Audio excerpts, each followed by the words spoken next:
सभी व्यक्तियों को मेरा नमस्कार। आज की इस वीडियो में आप लोगों को इनकम टैक्स इंस्पेक्टर के बारे में बताएंगे कि अगर आप लोगों को इनकम टैक्स इंस्पेक्टर बनना है तो आप लोग कैसे बन सकते हो। बहुत सारे लोगों का ड्रीम होता है इनकम टैक्स डिपार्टमेंट को ज्वाइन करना, इनकम टैक्स ऑफिसर बनना, इनकम टैक्स इंस्पेक्टर बनना। तो इस वीडियो को पूरा एंड तक देखो, आपको डिटेल में सब कुछ बताएंगे कि आप लोग इनकम टैक्स इंस्पेक्टर कैसे बन सकते हो, इनकम टैक्स इंस्पेक्टर की कितनी सैलरी होती है, क्या प्रमोशंस रहती हैं, कितनी पावर्स मिलती हैं, क्या लाइफस्टाइल रहता है, क्या गवर्नमेंट क्वार्टर गवर्नमेंट सरकारी घर मिलता है नहीं मिलता, क्या वेपन मिलता है नहीं मिलता, यूनिफॉर्म क्या रहती है, क्या आप लोगों को पर्क्स मिलेंगे, यानी कि जितनी भी चीज़ें हो सकती है ना, हम लोग हर चीज़ के बारे में बात कर लेंगे।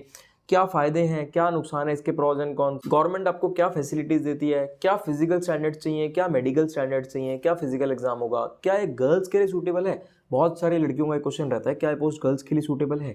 उसके बाद बहुत सारे लोगों का क्वेश्चन रहता है जो यूपीएससी एस्पिरेंट्स हैं कि क्या ये यूपीएससी की प्रिपरेशन अगर हम करना चाहें जॉब के बाद साथ साथ क्या उसके लिए सूटेबल है। यानी कि कंप्लीट गाइड, कंप्लीट इन्फॉर्मेशन देने वाले हैं आज की इस वीडियो में। कोशिश करेंगे कि कुछ भी मिस ना हो जाए।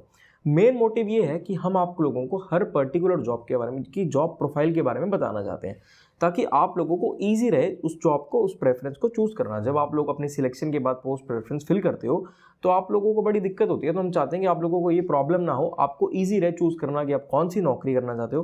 क्योंकि जिस भी नौकरी में आप जाओ, आप पैशनेटली वहाँ पर अच्छे से मन से नौकरी कर पाओ। भाई देखो, सरकारी नौकरी मिलना इतना आसान तो है नहीं। तो एक बार सरकारी नौकरी मिल रही है तो अपनी मनपसंद की लो ना। ऐसा ना हो कि आप नौकरी ले भी लो और कल को आप लोगों को दिक्कत आए, आप लोगों को मज़ा ही ना आए नौकरी करने में। ऐसी नौकरी लो कि नौकरी करे तो मज़ा आए नौकरी करने में, फुल एंजॉय करो। क्योंकि देखो, एक बार नौकरी ले ली तो 30-35 साल, 30-32 साल तो नौकरी करता ही है इंसान उस डिपार्टमेंट में। मुझे तो आप लोग जानते ही होंगे, जो लोग नहीं जानते उनके लिए बता देता हूँ। मेरा नाम निशांत कपूर है और मैं एसएससी सीजीएल 2018 जो कि मेरा फर्स्ट अटेम्प्ट था उससे सिलेक्टेड हूँ। जो मेरी ड्रीम पोस्ट थी वो मुझे मिल गई थी। सीजीएल 2018, 2019, 2020 तीनों मैंने क्रैक किए थे। सीपीओ 2018 में मेरा बहुत अच्छा स्कोर था टीयर 1 में, लेकिन मैं उसमें नहीं गया। सीजीएल 2018 ही मेरा मेन एम था।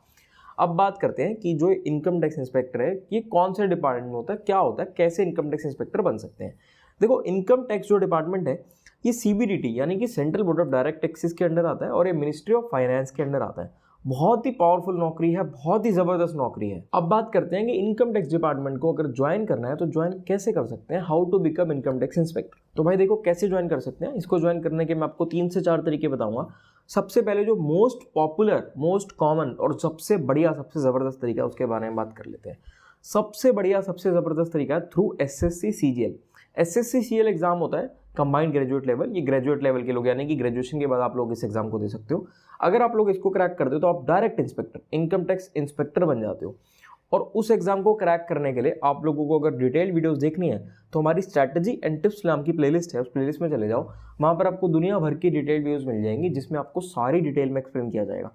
ये बेस्ट तरीका है एसएससी सीजीएल, जो इनकम टैक्स इंस्पेक्टर को ज्वाइन करने का तरीका है। अच्छा, जैसे मैंने आपको बताया कि सीजीएल के थ्रू आप लोग डायरेक्ट इंस्पेक्टर लगते हो। सीजीएल में एक और पोस्ट भी होती है टीए की, यानी कि स्कोर के ऊपर, मार्क्स के ऊपर डिपेंड करता है आप जो पोस्ट प्रेफरेंस भरते हो। एक टीए यानी कि टैक्स असिस्टेंट की पोस्ट होती है, वो भी आप सीजीएल के थ्रू ही लगते हो, लेकिन दोनों में डिफरेंस रहता है। दोनों आप प्रमोट, टीए से प्रमोट होकर आप लोग इंस्पेक्टर बनते हो, उसकी हिरार्की के बारे में आगे बात करेंगे हम। दूसरा तरीका है through UPSC, union public service commission. लेकिन देखो, यूपीएससी को क्रैक करना इतना इजी तो है नहीं, आप लोगों को पता ही है कि बहुत मुश्किल है, बहुत कम इसका सक्सेस रेट है, बहुत कम लोग इसको क्रैक कर पाते हैं। लेकिन अगर आप लोगों ने यूपीएससी को क्रैक कर लिया तो आप लोग जब आईआरएस बनोगे तो डायरेक्टली आप लोग असिस्टेंट कमिश्नर बनोगे। देखो, असिस्टेंट कमिश्नर कितनी अच्छी पोस्ट है। अभी आप लोगों को हिरार्की बता देता हूँ मैं एक बार। जो टीए होते हैं, टीए यानी कि टैक्स असिस्टेंट, टीए प्रमोट होकर बनते हैं एसटीए यानी कि senior tax assistant, STA promote होकर बनते हैं इंस्पेक्टर, इंस्पेक्टर प्रमोट होकर इनकम टैक्स ऑफिसर और इनकम टैक्स ऑफिसर प्रमोट होकर असिस्टेंट कमिश्नर। देखो कितनी अच्छी पोस्ट होगी डायरेक्ट यूपीएससी के थ्रू। आगे बात करेंगे प्रमोशंस की कि जो इंस्पेक्टर लगते हैं वो कहाँ तक पहुँचते हैं, जो असिस्टेंट कमिश्नर लगते हैं वो कहाँ तक पहुँच पाते हैं। अब देखो, जो और बाकी तरीके हैं, जैसे मैंने कहा आपको 3 से 4 तरीके बताऊंगा, और बाकी तरीके हैं सीएचएसएल के थ्रू, एमटीएस के थ्रू। लेकिन इनकी जो पोस्ट होती हैं वो थोड़ी सी इससे कम लेवल की, कम ग्रेड वाली पोस्ट होती है। और तरीका है डेपुटेशन के थ्रू। कुछ लोग डेपुटेशन के थ्रू भी इस डिपार्टमेंट को ज्वाइन करते हैं। अब देखो, क्या जॉब प्रोफाइल रहती है, क्या नेचर ऑफ वर्क रहता है, क्या आप लोगों को काम करना होता है। देखो, इसमें ना दोनों चीजें रहती है, डेस्क जॉब भी रहती है और फील्ड जॉब भी रहती है। कुछ लोग पूछते हैं कि डेस्क जॉब रहती है या फील्ड जॉब रहती है। भाई दोनों रहती है, रोटेशन होती रहती है। इसमें क्या कम रहता है, असेसमेंट एंड नॉन असेसमेंट। तो इसमें कभी आप लोग डेस्क जॉब पर रहेंगे, कभी आप लोग फील्ड जॉब पर रहेंगे। ऐसा नहीं है कि हमेशा ही डेस्क जॉब पर या हमेशा ही फील्ड जॉब पर। लेकिन अगर आप लोग कुछ प्रॉपर रिप्रेजेंटेशन दो, मतलब आप लोगों की कोई प्रेफरेंस है, तो मतलब कोशिश रहती है कि आप लोगों को वो चीज़ मिल जाए। और इनके जितने भी ऑफिसेज मिलेंगे आपको, ऑलमोस्ट सारे ऑफिसेज इनके बड़े शहरों में मिलेंगे, तो आपको बड़े शहरों में रहने को मिलता है, यानी किसी प्रकार की कोई दिक्कत नहीं आती आपको। अब एक प्रॉपर हिरार्की की जो प्रमोशंस का पैटर्न रहता है उसकी बात कर लेते हैं। देखो, अगर आप टीए लगते हैं, टीए से एसटीए बनेंगे, एसटीए से इंस्पेक्टर बनेंगे। इनकम टैक्स में टीए और जीएसटी में टीए में क्या डिफरेंस है? जो जीएसटी में टीए हैं वो इंस्पेक्टर बनने में अप्रॉक्सीमेटली 15 साल लगने लगे हैं, क्योंकि न्यू आरआर रूल्स आ गए हैं वहाँ पर। इनकम टैक्स में अभी तक न्यू आरआर रूल्स इंप्लीमेंट नहीं हुए हैं, इसलिए अभी भी टीएस इंस्पेक्टर 5 से 6 साल में बन जाते हैं, 5 से 6 साल में। फिर इंस्पेक्टर से नेक्स्ट पोस्ट होती है इनकम टैक्स ऑफिसर, आईटीओ, वो बनने में भी 5 से 6 साल लगते हैं। उसके बाद नेक्स्ट पोस्ट होती है एसी, यानी कि असिस्टेंट कमिश्नर। आप प्रमोट होकर भी बन सकते हैं, या अगर आप डायरेक्ट यूपीएससी के थ्रू आएंगे तो डायरेक्ट भी बन सकते हैं। फिर नेक्स्ट पोस्ट होती है आप लोगों की डीसी, यानी कि डिप्टी कमिश्नर। उसके बाद नेक्स्ट पोस्ट होती है जेसी, यानी कि जॉइंट कमिश्नर। उसके बाद नेक्स्ट पोस्ट होती है एडीसी, यानी कि एडिशनल कमिश्नर। जो इनकम टैक्स इंस्पेक्टर्स होते हैं, अगर वो एक यंग एज में, एक ठीक उम्र में, ऐसा नहीं कि मतलब काफ़ी लेट ज्वाइनिंग नहीं, एक यंग एज में अगर उन लोगों ने डिपार्टमेंट को ज्वाइन कर लिया, तो काफ़ी हाई चांसेस रहते हैं कि वो लोग जॉइंट कमिश्नर या एडिशनल कमिश्नर तक पहुंच सकते हैं। और जो आईआरएस, यानी कि जो एसी होते हैं, आईआरएस ज्वाइन करते हैं, उनकी प्रमोशंस और काफ़ी आगे तक जाते हैं, क्योंकि देखो वो डायरेक्ट एंट्री ही उनकी असिस्टेंट कमिश्नर की है। ऑलमोस्ट हर 4 साल में प्रमोशन होती है।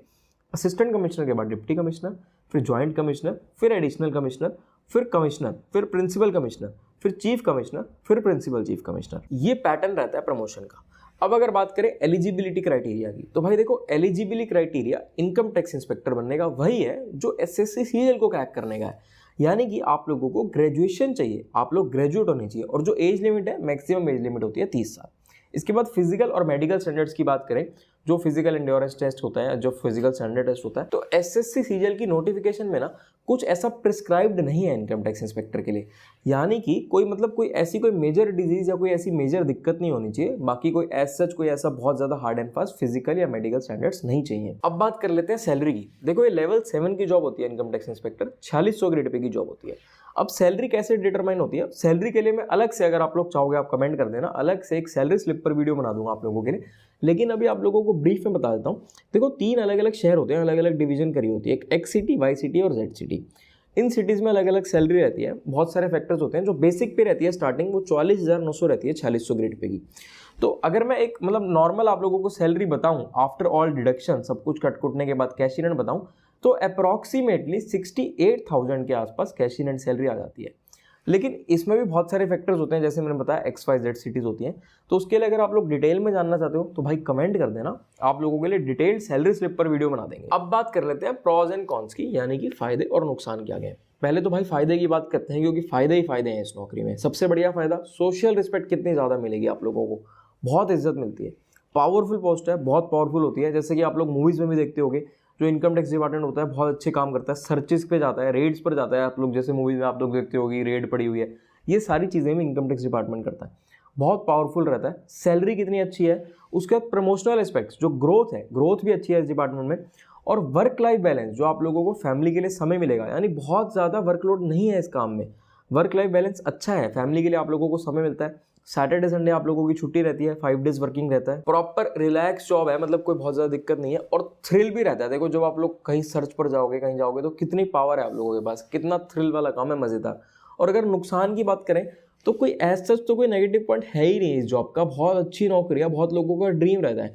लेकिन एक जो चीज़ है वो ये कि इस डिपार्टमेंट में जो वैकेंसीज निकलती है ना, वो नॉर्थ इंडिया में, Delhi side, Delhi NCR side और नॉर्थ इंडिया में बहुत कम निकल रही हैं। अगर आप पिछले कुछ सालों का पैटर्न उठाकर देखो तो दिल्ली प्लस नॉर्थ इंडिया में बहुत कम वैकेंसीज हैं। तो इनकम टैक्स इंस्पेक्टर बनने के लिए कुछ लोगों को घर से दूर जाना पड़ता है। मतलब मोस्टली जो यहाँ के लोग हैं वो साउथ साइड में, बॉम्बे, बेंगलोर, उस साइड में, वहाँ पर नौकरियाँ कर रहे हैं वो लोग। अब बात कर लेते हैं यूनिफॉर्म की। तो भाई देखो, कोई एज सच कोई प्रॉपर यूनिफॉर्म तो नहीं होती है, सिविल क्लोथ्स में ही रहना होता है आप लोगों को। अब जो गर्ल्स का डाउट रहता था कि क्या ये गर्ल्स के लिए सूटेबल है, भाई बहुत अच्छी नौकरी है ये गर्ल्स के लिए, बहुत बढ़िया नौकरी है। डेस्क जॉब भी है, फील्ड जॉब भी है, लेकिन फिर भी बहुत ही अच्छी नौकरी है गर्ल्स के लिए, कोई प्रॉब्लम नहीं है। यूपीएससी एस्पिरेंट्स के लिए तो हाँ, यूपीएससी एस्पिरेंट्स के लिए भी अच्छी नौकरी है, उसमें भी कोई इशू नहीं है। अब भाई काम क्या रहता है, यानी कि इंटरनल डिपार्टमेंट्स क्या क्या होते हैं। जैसे कि मैंने आप लोगों को बताया कि इसमें फील्ड जॉब भी रहती है, डेस्क जॉब भी रहती है। तो सिमिलरली इंटरनल बहुत अलग अलग डिपार्टमेंट्स होते हैं। हर डिपार्टमेंट को काम बटा होता है। किसी डिपार्टमेंट का काम असेसमेंट का है, किसी डिपार्टमेंट का कुछ काम है इकोनॉमिक ऑफेंस, यानी बहुत सारे अलग अलग इंटरनल डिपार्टमेंट्स होते हैं। वो तो जब आप लोग ज्वाइन करोगे आप लोगों को सारी चीज़ों के बारे में पता चल ही जाएगा।